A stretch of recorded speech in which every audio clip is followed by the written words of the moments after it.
Добрата земјоделска пракса подразбира употреба на семенски сертифициран материјал во сеидба. Лани земјоделците не беа подготвени да стартуваат со исполнување на овој услов кој се наметна како предуслов за добивање на субвенции. Од годинава ќе може да бираат доколку нивите ги посеат со сертифицирано семе. Финансиската поддршка предвидена за сеидба со полјоделски култури од 9000 денари ќе им се зголеми за уште 3000. Останатите кои нема да користат сертифицирано семе ќе добијат 8000 денари од хектар. Идејата е во наредниот период тоа е веќе започнат процес да се поддржат со поголема финансиска поддршка употребата на сертифициран семенски материјал.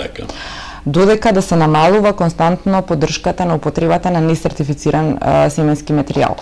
Целта на ваквото субвенционирање е да се искористи до максимум земјишниот потенцијал. Заради тоа што сертифицираниот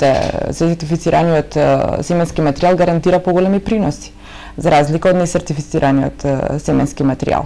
Поради тоа, сумата на субвенционирање на хектар за житни култури, за пченица, например, изнесува 12.000 денари, а доколку не е сертифицирано, изнесува 8.000 денари. И ќе паѓа по 1.000 денари секоја година. Лани беше 9.000, оваа година 8, 7.000 следната година. Добрата земјоделска пракса значи и правење на педолошка анализа на почвата. Еднаш во 5 години агрохемиска анализа треба да направи секој земјоделец што сее житни култури над 20 хектари, како и тутунарите кои садат површини над 5 хектари.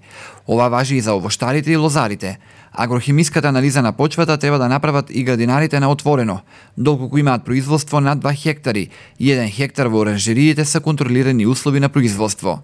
Според Законот за употреба на пестициди, земјоделците во спроведувањето на добрата земјоделска пракса треба да водат евиденција за препаратите што ги користеле за заштита на растенијата, колку пати посевите биле третирани против болести и во која количина по килограм или литар се употребени за заштита од болести.